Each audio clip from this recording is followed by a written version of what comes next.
up, everybody? Welcome to the Morning Monitor for Thursday, April 13th. I am your host, Josh Peterson, alongside Travis Hudai. Yeah. They say hoodie, but Hoodie. it's Hudai. Hoodie. I promise. The DEA? Anyways, all right. How you doing? First of all, it's How am I doing? It's Thursday morning. I'm good. I'm trying to get the Cash App. The Cash App. Travis uses Venmo, not the Cash App. So that is definitely a problem we're gonna have to work on. So this morning we're starting this kind of late this morning because it's just one of those mornings where I was like, if I could only have 10 more minutes of sleep, I could wake up and conquer the world. And he did not get those 10 minutes. I did not get those 10 minutes of sleep. So we're moving very slow. So, yes. My excuse is I did not hear an alarm, so call it what you want. That's very generic for Call me what Travis. you want. Hey, okay, well, yesterday I was up until 6 in the morning playing guitar parts and singing girl harmonies for music. Sure, you're like those, what do they call those guys back in the day? Castratos, where they would raise them, you probably know where I'm going with this, but they would raise them from early childhood to be singers, and then so their voice didn't hit the, what do you call the low tones? Falsetto? No, that's the high tones. Baritone? Would that be what you call it? Sure. So their voice will always stay in a falsetto. They would actually they would castrate them as children. Ew. And that's why they called them castrato. I know they're the last. Whoa. Yeah, they call them castratos. They stopped doing that. I mean, obviously. I'd hope. Yeah. 2017. Yeah. Seriously. That was. Who knows? Anyways, so yeah, there's that. Sorry. What else? Little historical factage some for you. Snapple facts for your morning. Snapple facts. Next time you open a Snapple, you'll lift it. Did you know that they did this to children in the 1800s? Whoa! All right. So, anyways, that's a wild Snapple fact. Our first story comes from IGN. Travis, you want to take it away? Yeah, I'll read it up. So, Beauty and the Beast, guys, great movie, crosses $1 billion mark at worldwide box office. So, it's a big number, guys. 1 billion. Can you count that high? Let's try. Go. Does anyone have time for that? That's like when you ask people, you're like, I bet you can't sing 99 bottles of water on the wall. I don't even know that song. I know you just keep saying the same thing over and over again. Anyways. All right, moving on.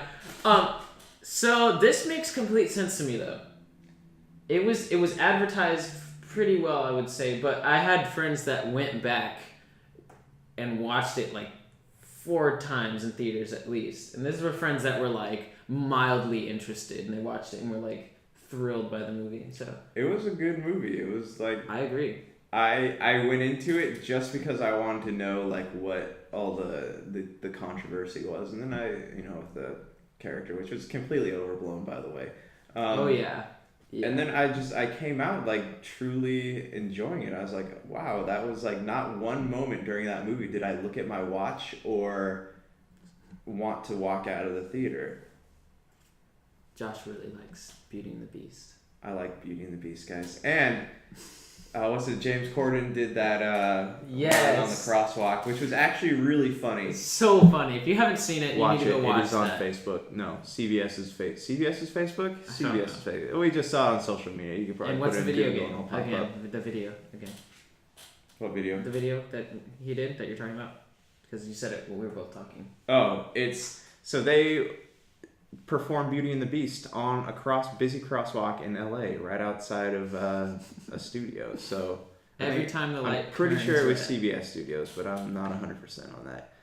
Yeah, and every time the light turned red, they would run out, do their little number, and then they would run off, and then for their like 30-second window. That's it. Yeah, it's good, guys. It's really good. All right, so let's read the rest of this. Disney's live-action remake is the 29th film to officially hit that number at the worldwide box office, helping it to maintain its position as the highest-grossing film of the year so far. It is also the highest-grossing live-action musical of all time. Beauty and the Beast had the biggest opening weekend ever for the month of March, grossing 174.8 million and beating Batman vs Superman 166 million's record. BD made another 180 million internationally for an estimated total of 350 million worldwide. Okay. Sorry. In its opening weekend alone, the 14th highest opening haul ever. Okay. That's crazy. So what is the first one? It was Avatar, right? If I remember correctly, James Cameron's Avatar was like the highest grossing movie of all time. That makes sense. Not the Last Airbender Avatar. Not the Last Airbender. They butchered that movie. Good. M. Night Shyamalan. Oh my gosh. Yeah, but just to give you an idea, that's like a pretty big amount of money, especially considered like most films make, they make million. They get what 100 and. What does that say? Iron Man 3 made 174 million, and that's a lot of money. But take into consideration that they have to pay the the marketing fees, have to pay the actors. They have all this stuff that they have to put the money back. So you're trying to figure out exactly how much profit they're making from it. But $1 billion is a pretty high number, and I think what was their last movie to make that was Pirates of the Caribbean. Ooh, I think the last one, the last Disney movie. I mean, to do it. Was that the fourth one? That was the fourth one. Like the Mermaids. The Mermaids. It was It was wild. It was a little all over the place. I didn't like it. I didn't hate it. But it was entertaining, but it kind of felt like a movie filler to me. It was more. It wasn't really a continuation of the story as much as I hear it was on Stranger Tides will be. No, not on Stranger Tides. Dead Man Tell No Tales will be, but it's kind of like a side story. Yeah. Jack Sparrow. I mean, it did its job though. If you go into it knowing, hey, this isn't like the biggest sequel, like you might enjoy it. I thought it was cool, but it was a little like, whoa, okay. Yeah. All right, you want to move on? What is next? Two. That's you, man. Justice League. This comes from IGN. I watched the never-ending story of Justice League continues. Will it be good? We don't know. But Justice League revealed a new poster. Whoa. Slap that on your wall. wall. They've only been popping out images three times a week for the past ever. So, it says here, this article is by Alex Gilyadov. It would help us all if you could change your last name to something that's easier to pronounce, please. A new poster for Warner Bros. Upcoming DC film Justice League has been released. In a post on Twitter, Zack Snyder revealed the poster, which features Batman, The Flash, Wonder Woman, Cyborg, and Aquaman, all standing united with the words "Unite the League" promptly displayed. The bright image goes in line with the film's recent lighthearted trailer, which is filled with plenty of jokes and one-liners. You can watch it online, yada, yada, yada. It doesn't actually say yada, yada, yada. That's just me paraphrasing. Snyder also recently revealed a photo of Cavill wearing Christopher Reeve's iconic Superman costume. Cavill wore the costume when testing the role of Superman in Man of Steel. Justice League opens theaters November 17th, 2017. So, let me ask you this. Cyborg's the black one. Clearly. Just so you know. Clearly. Travis did not know that. I did not know. I thought he was holding that. So you saw...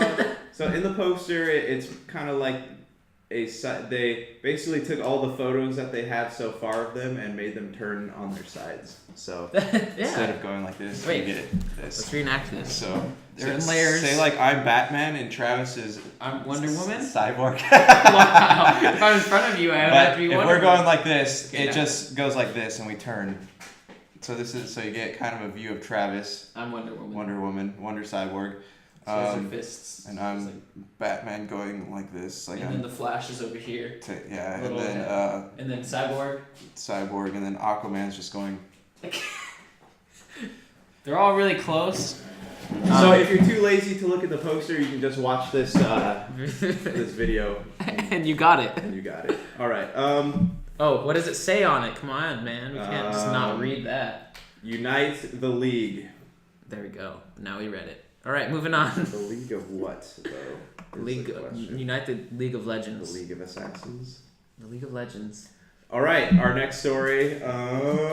You know more about take that. This one? Yeah, Yeah, on PlayStation. From IGN, Xbox Project Scorpio unveil confirmed for E3 2017. Will we finally get to see the box, what it looks like? Because that's what we all worry about. This story is by Alex Osborne. Microsoft will fully unveil its upcoming Xbox console codenamed Project Scorpio at E3 2017. Head of Xbox Phil Spencer confirmed the impending reveal in a post on Xbox Wire. I'm proud of the progress made with Project Scorpio, what it'll mean for the creators who fuel the passion of gamers around the world. We're excited to unveil Project Scorpio and the amazing game experiences it powers at E3. Microsoft announced Project Scorpio at last year's E3, touting it as the most powerful console ever built. Last week, the company revealed the tech specs, full of teraflops. Scorpio CPU is 30% faster than the one powering the current Xbox One and boasts a GPU that is 4.6 times more powerful. Jeez, that still blows my mind. I don't know, like, it's hard to describe, like, what that will look like, you know? I would not know how to explain your mind being... No, it's not, not mind blown. But, I mean, like, looking at, like, if you're watching this happen on a TV, like, it's a clear difference from what you would see on a normal Xbox. Like, you plug in a normal Xbox to, like, a 4K television, you're like, okay, that looks good. Oh, yeah, but when you have something that can actually hold that power... Yeah, I mean, because they showed pictures of Forza Horizon. Granted, pictures, it could be Photoshop for all we know. But I think that it's going to be a noticeable difference. It'll be like a whole generation jump, which disappoints me because it's cool, but I was hoping that Xbox Scorpio would be a whole new console in itself. Rather than just like some upgrades? Than just like some upgrades. And, they could keep making games for Xbox One, but if you happen... I think making an Xbox Scorpio exclusive would be, or whatever. That would be nice because then people. It would be good for them. Yeah. And that would bring in the people buying the Scorpio plus the exclusive games. Yeah, and it's more powerful in the PS4 Pro, so maybe it'll bring people over to Xbox. I'm just curious what this generation of consoles, like, what the next gen will look like. Will we get a next gen? Will it all be PCs? Are they just going to release a Xbox CPU? It's just... Because that's kind of what this is shaping up to look like. And hopefully we'll see more at E3, which is in June. And... I don't know. Everyone says PC's the master race, so... I don't know, man. They're still waiting for the takeover. Like, I personally, I can't do, like, what's the mouse? And you do, like, the AWSD to jump or whatever. I can't do it. Like, I need to have a controller. Especially since when I play video games, I don't want to sit at a desk. I spend so enough time at a desk editing videos and doing all that junk. So when I play video games, I just want to sit on the couch, sit back, hold the controller, and... It's simple. Living the simple life. Living the simple life. All right. Story 4. All right. Ooh. Travis, you know enough about... I know a good amount. Okay, guys, so... where is this coming from? This is coming from IGN. Okay. I don't know enough about the articles, but I can tell you about the topic. Not bad. The Wizarding World... Did I hear something? Yeah. Hello? Yes, FedEx. Oh. FedEx? It's you. Do I keep going? Yeah, keep going. Dance break. Hi. It's FedEx, guys. Alright, anyways. So here we go. The Wizarding World of Harry Potter introducing new Christmas experience. So, what does this mean for you? What does this mean for me? What does this mean for anyone in California? It's not here. This Christmas experience is in Orlando. So, unfortunately. But it's really cool, guys. So I'm going to read this off for you. Fans will get to experience the holidays in a, if you'll forgive the term, magical new way when the Wizarding World of Harry Potter at Universal Orlando Resort debuts a new Christmas experience this year. The experience will... Welcome back. Sorry, yeah. I mean, it's weird because we're recording in a basement pretty much, and the FedEx guy somehow managed to find his way down here, which. As opposed to the office. As opposed to the office, which is upstairs. That was. I mean, good for him on his part for being able to find the voices. The voices. All right, so the wait. Before we go on, as you know, I'm a pretty big Harry Potter fan boy. So yes, it's great. I actually dressed for the occasion. Ready? I need my Superman.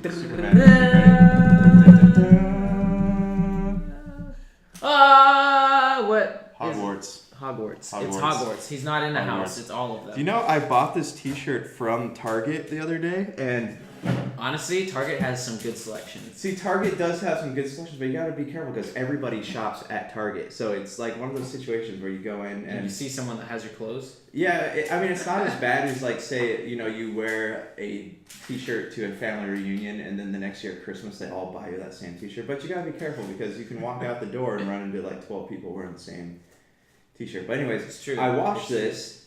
It was a large, and I washed it, and it came down to like a small. So when I take off this shirt, it just looks like I've been hitting the gym too much. Yeah, he's just being modest. Josh has been hitting the gym a lot. Oh. They got in a fight the other day, and he hit Jim so hard in the face. Hit Jim. I felt bad. Jim. All right. Anyways, so the experience will be included at both at both the Hogsmeade and Diagon Alley portions of the Wizarding World, and reflected by storefronts decked out with uniquely themed decorations, along with special holiday-themed food, drink, and entertainment. So what does that mean?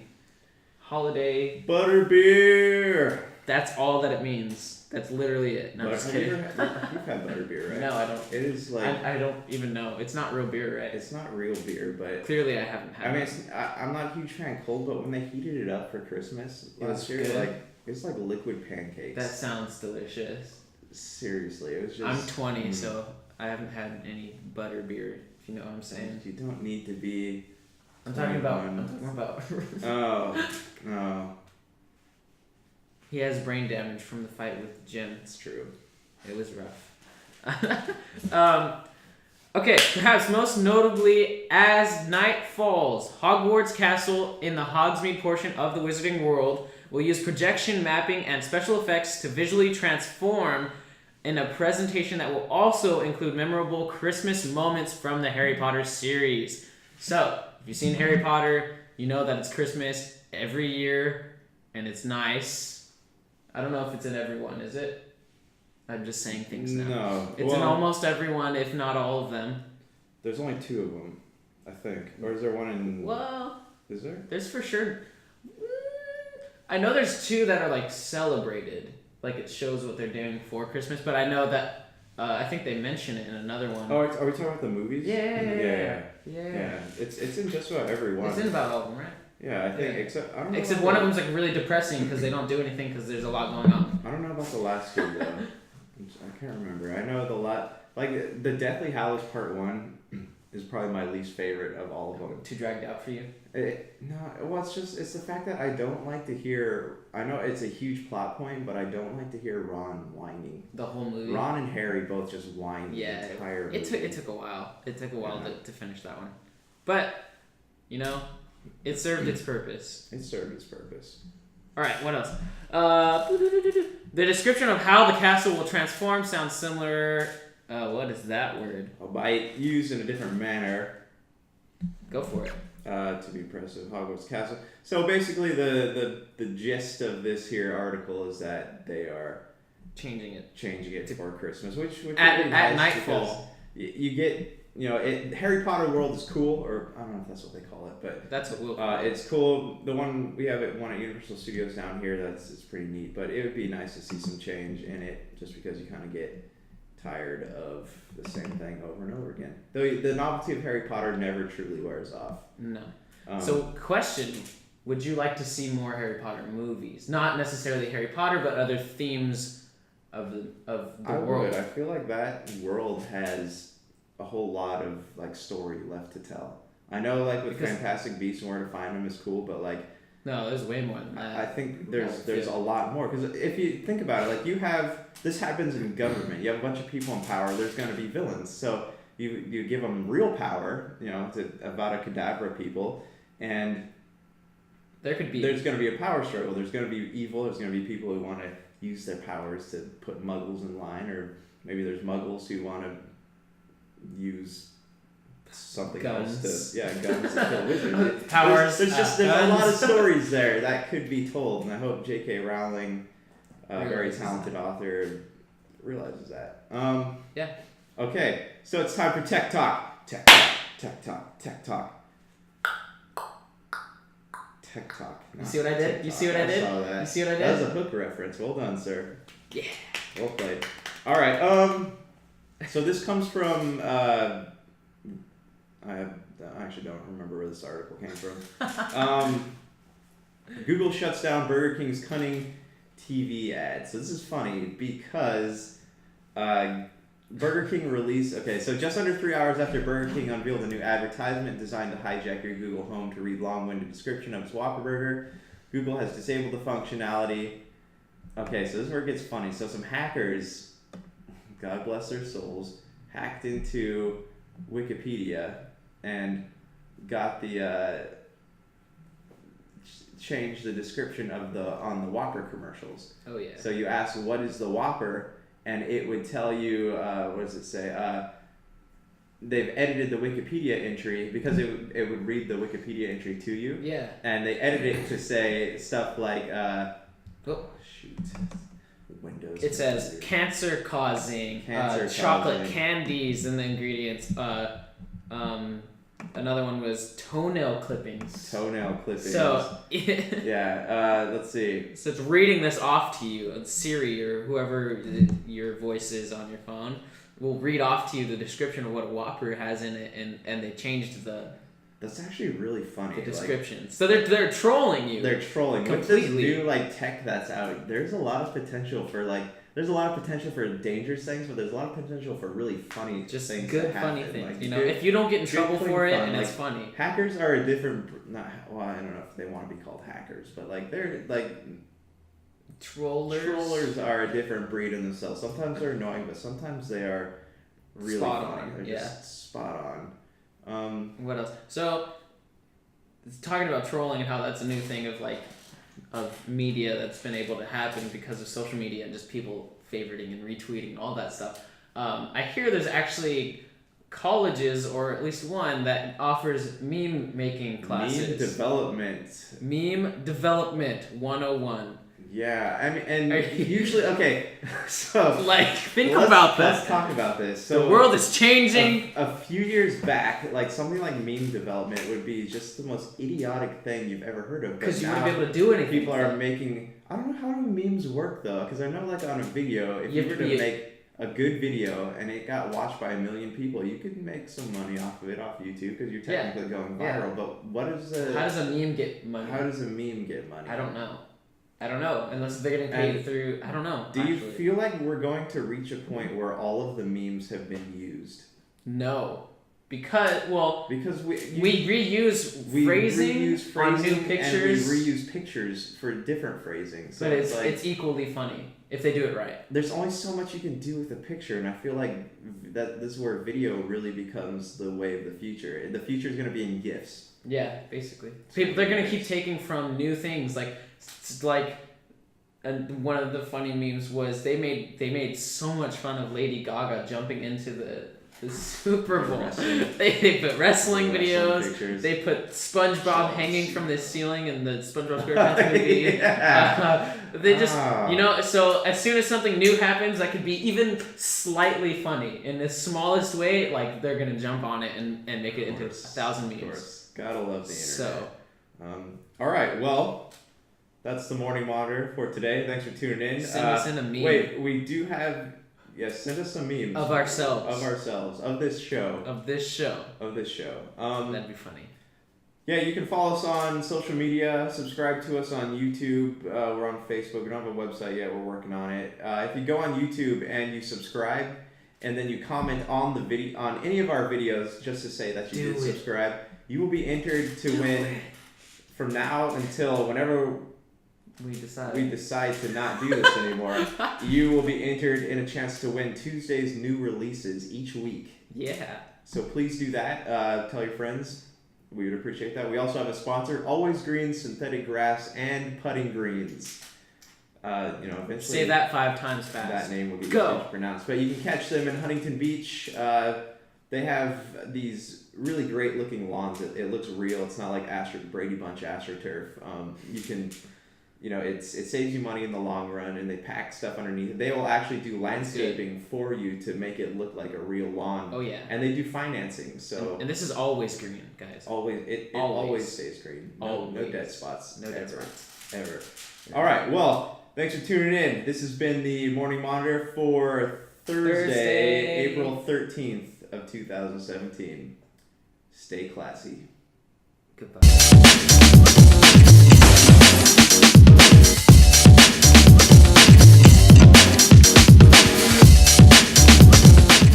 To us people that can feel things, it hurts.